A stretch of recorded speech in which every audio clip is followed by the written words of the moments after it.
তিনি আছি এখন বিমান বাহিনী জাদুঘর। এই বিমানের নাম হচ্ছে MiG-21 FL ফাইটার এয়ারক্রাফট। বিমানের ভিতরে বসবো। তো আমরা এখন পাইলট হয়ে গেলাম। এখন আছে আজিম যোগে ডাইনোসরের কোলে।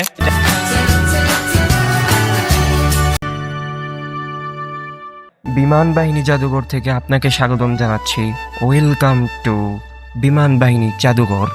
আজকে আমরা বিমান বাহিনী জাদুঘরের সম্পূর্ণ দৃশ্যটা কভার করার চেষ্টা করব। সম্পূর্ণ ভিডিওটি ধৈর্য সহকারে দেখতে থাকুন, অনেক কিছু জানতে পারবেন। আমার সাথে আছে সীমান্ত। চল নাবিল, ঘুরে দেখা যাক। চলুন সামনে দেখি আরো কি কি পাওয়া যায়। এখানে দেখলাম একটা খাবারের জায়গা, তো সে বলছে খুবই অসাধারণ, মানে সেই স্বাদ।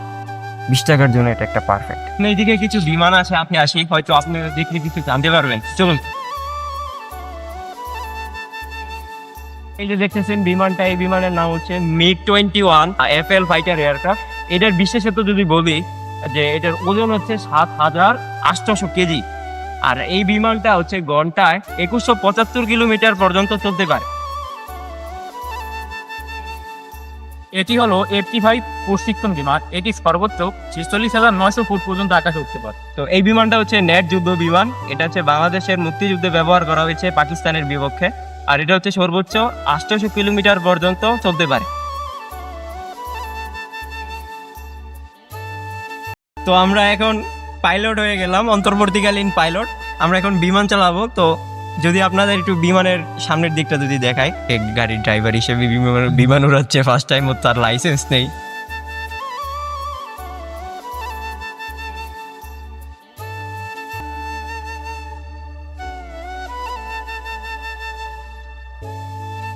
তো সীমান্ত, কি রকম অনুভূতি হচ্ছে? বিমানটা পুরাই খুব সুন্দর। এটা মানে এসি আছে ভিতরে। বিমানের ভিতরে আছি। এখন আমরা বিমান জাদুঘরের সবচেয়ে সুন্দর বিমানের রিভিউটা দিব। গ্রি কোম্পানির এসি আছে। তো বিমানের ভিতরে যাবো, সীমান্ত তাড়াতাড়ি। তো ফার্স্ট টাইম আমি বিমানের ভিতরে ঢুকবো। সে মুক্তিযুদ্ধের আমলের বিমান, ঠিক না? বিমানের ভিতরে বসবো, একদম পাইলট ফিল আসতেছে আমার।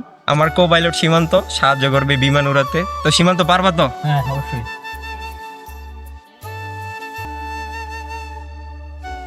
সিনের জায়গা পেলাম। কি সিনো মামা, তুমি একটু রিভিউ দিয়ে দাও তো। এখানে তারাও দেখেন ফ্যামিলি নিয়ে ঘুরতে যাচ্ছে। তো আপনি চাইলে আপনার ফ্যামিলি এইভাবে ঘুরতে আসতে পারেন। এখন আছে আজিম যোগে ডাইনোসরের কোলে। ডাইনোসর কিন্তু যে কোনো সময় আগুন দিতে পারে, তো সাবধানে থাকবেন। নাবিল, এটা কি? এটা হচ্ছে তোর রূপকথার রাজ্যের একটা ব্যাগ, অনেক বিশাল বড় হাইব্রিড জাতীয় ব্যাগ। করে দেখেন নাগরদোলা সহ বিভিন্ন পিকনিক স্পট আছে। তো শীতকাল সফরে আপনারা সোনারগাঁও না গিয়ে এখানেও আসতে পারেন, আপনার জন্য সুলভ মূল্যের হবে। এখানে নাগরদোলা, তারপরে এই যে দেখুন নৌকার মতো একটা সুন্দর জায়গা আছে, লেক আছে। তো এখানে আপনি বোটে করে ঘুরতে পারবেন আপনার ফ্যামিলির সাথে। এখানে রেলগাড়ি আছে, তো বাস্তব রেলগাড়ির মতো। ও অসাধারণ, মানে এক কথায় অসাধারণ। দেখুন কি একটা সুন্দর একটা ভিউ এখানে আছে। এখানে একটা ফুলের বাগান আছে, সুন্দর সুন্দর ফুল আছে। এই দেখুন আর একটা ফুল গাছ। তো যার মা বোন আছে, যারা ছবি তুলতে পছন্দ করে, তারা এখানে এসে ছবি তুলতে পারেন। এই যে এখানে বক আছে সামনে, আরও বিভিন্ন ধরনের ফুল আছে। আমি কিন্তু সবগুলো ফুলের নাম জানি না, তো দেখতে থাকুন ফুলগুলো কীরকম। তো এখানে যে কার্টুন আছে, ডিজনি মেবি কার্টুনটা।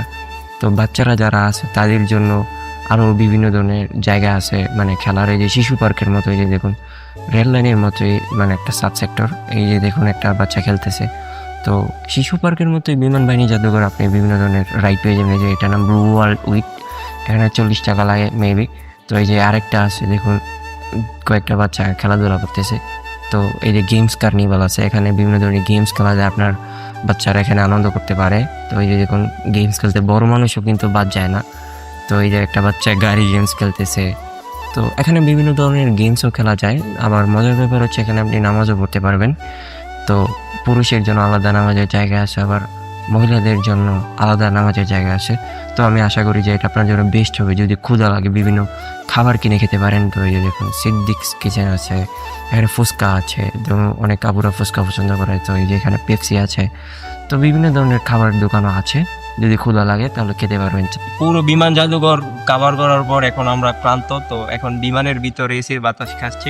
যেটা বলার ছিল যে আমাদের কাছে যখন টাকা থাকে তখন ঘুরতে পারি না, আবার যখন ঘোরার ইচ্ছা থাকে, যথেষ্ট পরিমাণ সময় থাকে, তখন কিন্তু আর আমাদের টাকা থাকে না। তো জীবনটা এরকমই, সবারই অপ্রাপ্তি থাকে। অপ্রাপ্তির মাঝেই আমরা চেষ্টা করব ঘোরার, ফ্যামিলিকে সময় দেওয়ার।